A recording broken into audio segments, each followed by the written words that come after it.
యూనివర్సిటీకి ఆనుకొని ఉన్న భూమి, లేదు యూనివర్సిటీకి ఇంతకుముందు యూనివర్సిటీ పరిధిలో ఉన్న భూమి, దాన్ని తిరిగి మళ్ళీ యూనివర్సిటీని డిస్టర్బ్ చేయకుండా విశ్వవిద్యాలయం మీద గౌరవంతో ఉంటే బాగుండేది అనేది ఒక అభిప్రాయం.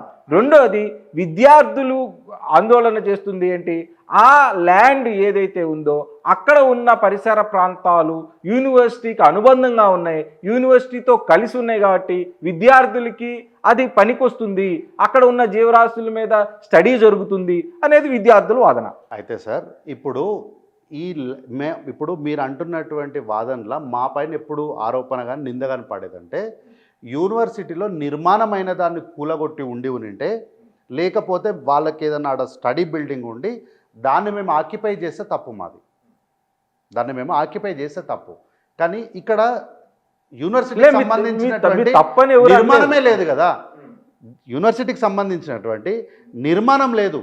మీరు ఇప్పుడు మనకు ముందు ప్లేస్ ఉంది సార్, ఖాళీగా ఉంది కాబట్టి వాడుకుంటాము. రేపు పొద్దున వాడు ల్యాండ్ ఓనర్ వచ్చి వాడు కన్స్ట్రక్షన్ స్టార్ట్ చేస్తే ఏం చేస్తాం, ఈ ల్యాండ్ అంతా నేను వాడుకునేటోని, నా కారు పెట్టుకునేటోని నువ్వు ఎట్లా కన్స్ట్రక్షన్ చేస్తావంటే దాన్ని వాదన అంటారా, మితవాదం అంటారా, ఏమంటారు దాన్ని? కాబట్టి ఏంది అంటే ఇక్కడ వాదనంతా ఏంటి అంటే, నిజానికి విశ్వవిద్యాలయాల మీద రాష్ట్ర ప్రభుత్వానికి నమ్మకం, గౌరవం ఉన్నాయా? ఉంది కాబట్టే సార్, ఉంది కాబట్టే. ఇంకా ఒకవేళ అట్లా లేకపోయింటే ఈరోజు 400 ఎకరాలు ఎందుకు, చుట్టుపక్కల ఉన్నది మొత్తం సదన్ చేసేసి ఈ లేక్ని, మష్రూమ్ రాక్ని కూడా మేము మాలో కలిపేసుకుంటుండే. ఉంది కాబట్టే మేము ఏం చేసినాము, లేక్కి ఎఫ్టీఎల్ ఇచ్చినాం, లేక్కి బఫర్ జోన్ ఇచ్చినాం. ఆ రెండిటిని మినహాయించి, అంటే శాస్త్రీయంగా ఈ మష్రూమ్ రాక్కి ఉండాల్సినటువంటి శాంటిటీని కాపాడుకుంటూనే అక్కడ వీళ్ళు చెప్తున్నటువంటి బఫెలో లేక్ కానీ, పీకాక్ లేక్ కానీ వీటన్నిటికీ ఎఫ్టీఎల్ బఫర్ జోన్స్ అన్నిటినీ, వాటి హద్దులు అన్నిటిని నిర్ణయించిన తర్వాతనే మేము ఈ 400 ఎకరాలకు వెళ్తున్నాం. అయితే ఈ 400 ఎకరాల్లో మాకు పూర్తిగా మొత్తం 400 ఎకరాలు రావట్లేదు సార్. మేము ఇందులో మా పరిసర భూమిని, ఈ చెరువుల ఎఫ్టీఎల్ బఫర్ జోన్లను వదులుకోవడం వల్ల మేము ఈ 400 ఎకరాల్లో కూడా కొంత భూమిని కోల్పోతున్నాం. అయితే విద్యార్థులందరూ ఎట్లా మాట్లాడుతున్నారంటే, ఇదేదో కాంగ్రెస్ పార్టీకి భూమి వచ్చింది, కాంగ్రెస్ పార్టీ బిల్డింగ్లు కట్టుకుంటుంది అన్నట్టు మాట్లాడుతున్నారు. ఒక్క మాట అడుగుతా సార్, ఈరోజు ఆ యూనివర్సిటీలో విద్యార్థులు ఉన్నారు కదా, రేపు ఈ సంవత్సరం అయిపోయేసరికి వాళ్ళందరూ పట్టుకొని బయటకు వస్తారు. మీరు కూడా ఇందాక అన్నారు కదా, చంద్రశేఖరరావు గారు కోకాపేట భూములు అమ్ముకున్నారని. అప్పుడు బీఆర్ఎస్ ప్రభుత్వమే కదా అమ్ముకుంది, చంద్రశేఖరరావు గారు కాదు కదా.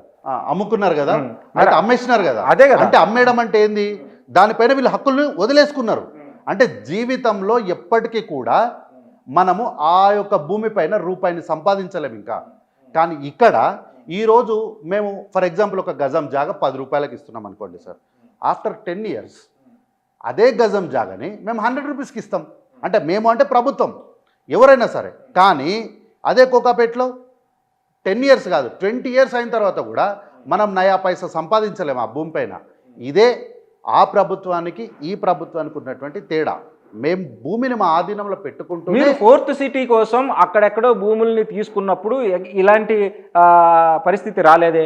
నిజానికి యూనివర్సిటీలకి ఎంతెంత ల్యాండ్ ఉంటుంది భారతదేశంలో? జీబీ పంత్ యూనివర్సిటీకి 12,611 ఎకరాల ల్యాండ్ ఉంది. ఇక్కడ మనకు అంత స్పేస్ లేదు.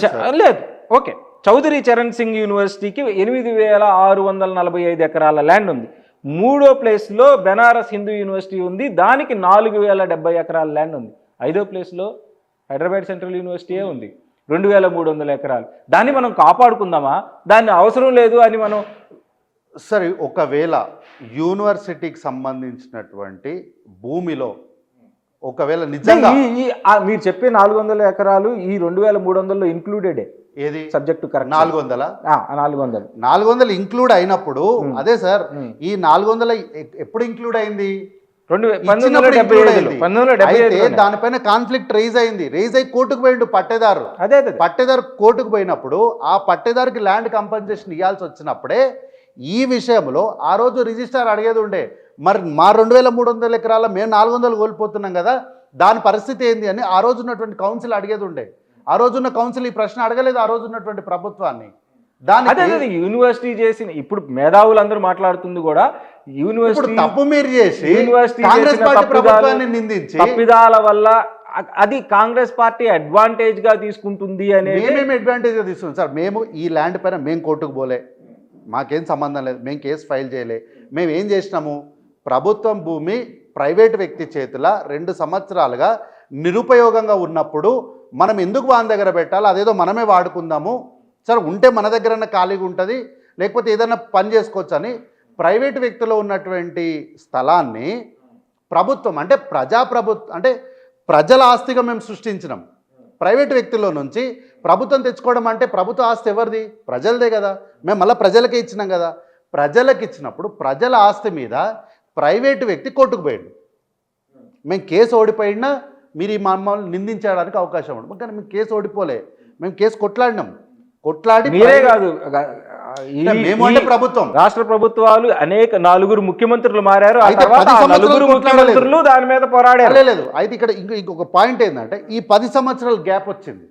ఈ 10 సంవత్సరాలు కొట్లాడకపోగా 2023లో మళ్ళీ మనం కేసుని ముందుకు తీసుకెళ్లాల్సిన పరిస్థితి వచ్చినప్పుడు లేట్ అయింది మనకు. లేకపోతే ఇది ఎప్పుడో 2016, 17లోనే ఈ ల్యాండ్ ప్రభుత్వానికి రావాల్సి ఉండే. కానీ కల్వకుంట్ల చంద్రశేఖరరావు గారు దీనిపైన నిర్లక్ష్యం వహించడం వల్లనే ఈ కాన్ఫ్లిక్ట్ వచ్చింది. అయితే వీళ్ళందరికీ జీవరాశులు ఇవన్నీ ప్రభుత్వ భూమిలోనే గుర్తొస్తున్నాయి, కానీ యూనివర్సిటీకి సంబంధించినటువంటి 50 ఎకరాలు పక్కనే ఉన్న మై హోమ్ విహాంగాకు పోయింది. ఆ రోజు వీళ్ళకి ఎవరికి గుర్తుకు రాలేదు సార్. ఎందుకు అంటే నేను ఇంతకుముందు అన్నా కదా, 10 సంవత్సరాల్లోనే ఈ విశ్వవిద్యాలయం యొక్క విధ్వంసం జరుగుతుంది అన్నాను కదా, ఆ మాటకి ఇదే. ఆ రోజు 50 ఎకరాలు ప్రైవేట్ వ్యక్తికి పోయింది సార్. ఆ విషయాన్ని ఎవ్వరు మాట్లాడలే, ఎవ్వరు ధర్నా చేయలే.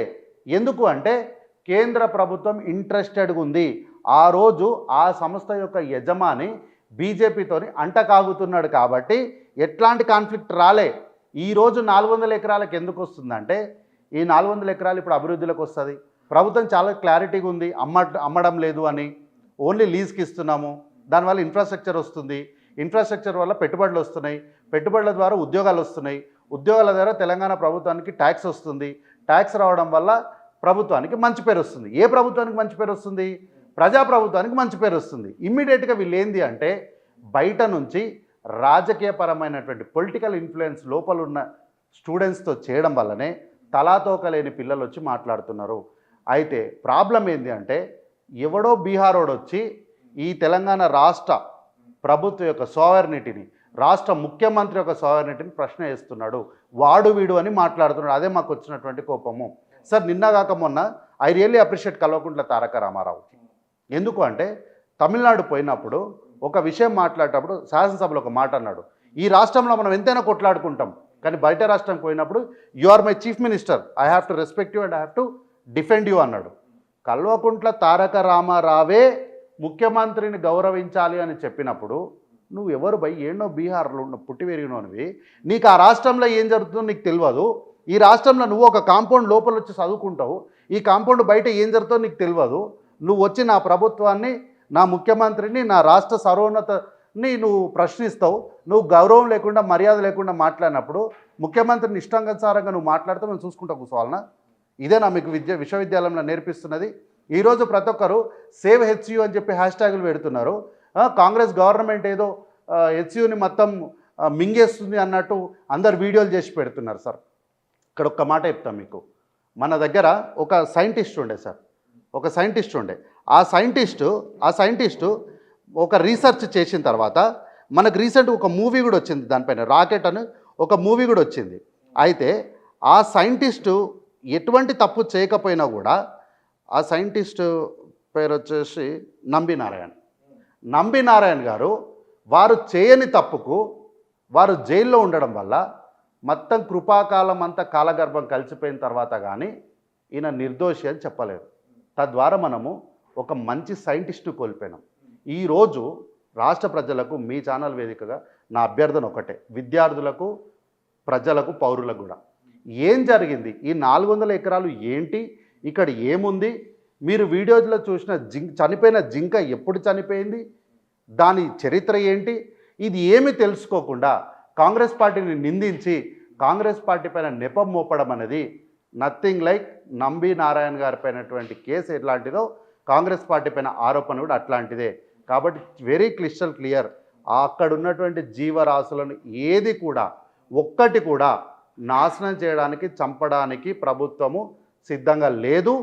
ఆ 400 ఎకరాల్లో ఇంచు జాగను కూడా ప్రభుత్వము అన్యాక్రాంతం చేయట్లేదు, అమ్మడం లేదు. It's an lease.